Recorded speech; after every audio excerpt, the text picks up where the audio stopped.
Sometimes our children face disappointments. Let's say a test that they studied hard for, but they didn't ace, a friendship that feels one-sided, a situation that doesn't seem fair. And as parents, our instinct is to fix things or to explain them away. But Parsha Lech Lecha teaches us a deeper kind of response, one that is based in faith and perspective. Hashem told Avraham, Lech Lecha, to go to Eretz Yisrael, to come to Eretz Yisrael. And Hashem promised him that he would become wealthy and be very successful. Avraham listened, came to Eretz Yisrael, and instead of wealth and prestige, what did he have? He had to deal with poverty, with hunger. He traveled to Mitzrayim, where there was food, and the late Tzani Hador, all the scoffers, they laughed at him. They laughed at Avraham and his beliefs. And then after Avram's short stay in Mitzrayim, he became wealthy, as it states, right? It says in the pasuk, "V'Avram kavei ma'od b'meknev b'kesef u'b'zav."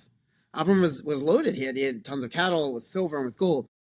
Following this, the pasuk tells us, "Vayelach l'masa'av," and he went with his journeys. The phrasing is a little bit off. If it's telling us Vayelach, so we know that he's going. What is l'masa'av, to his journeys? And Rashi explains, he went to pay up his debts. The Chatam Sofer explains that the debts, what does that mean he was paying up his debts? What debts did he have? Chatam Sofer explains that the debts were the answers that he owed to the mockers. Right? They had these unanswered questions. They were making fun of him. And now he's able to pay up and say, I arrived in Eretz Yisrael without any money. And now, look at me, I'm very wealthy. Now you see that Hashem really was leading me all along. There was once a wealthy person who wanted to benefit from his wealth in the next world. Everyone, we all want, if we could, we'd all want to bring our money with us to the next world. So he looked to help a poor person who had lost all hope, as he felt that's what would help him the most. So he spoke to several poor people, but they all had some hope.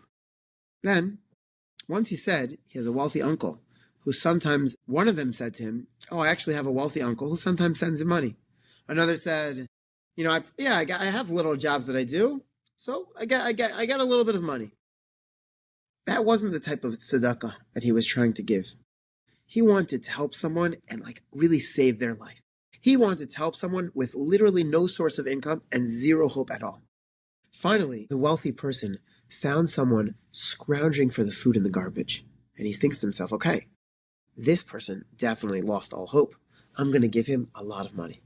And then, after speaking to him, he discovered that even this poor person hadn't lost hope. The poor person said back to him, he says, well, the creator of the heavens and the earth has supported me in the past, and I'm sure he's going to continue to do so. He says, Me'ashpot yorim avyon. From the garbage, Hashem elevates the poor. He says, I'm literally in the garbage right now, but Hashem can raise me up to be very wealthy. And this wealthy person laughed at him. He laughed at his wishful thinking, but realizing that he couldn't and wouldn't find that poor person that he could possibly find, he buried his money in a cemetery. Years passed, and the wealthy man lost all of his money. And one day he remembered that he had once buried a lot of money in the cemetery. So he took a shovel, and he headed out to the cemetery, and he starts digging, and the police catch him, which is a serious crime, and he was arrested. The court didn't believe him that he was searching for his own money. They thought he was crazy. The rule of the land was that he could appeal the court's decision and bring the case before the mayor if he wanted to. So he did. He went to the mayor and he told him this story. And the mayor said, don't you recognize me? And he says, no, I have no idea who you are. He said, I was that poor person rummaging for food in the garbage. You told me that there is no hope for me. And now you see, Hashem can do anything. He brought me to the highest levels. He brought me from the rags to the riches. And now, look at me, I'm the mayor of the city. So perhaps he reached those high levels because he knew his poverty was from Hashem. And he believed that Hashem, and only Hashem, could change his destiny.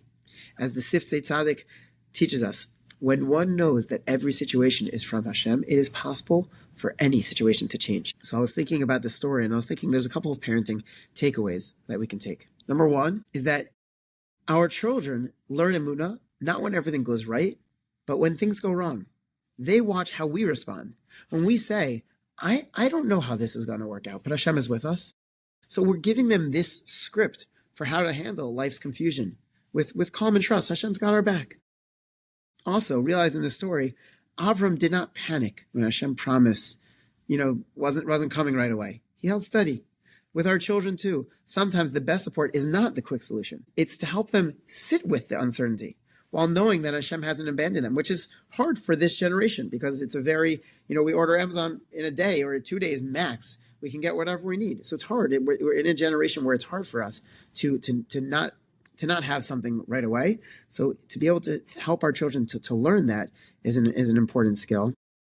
And then another idea is that when things eventually do work out, to also to pause and to point out to them, wow, look how Hashem's plan unfolded.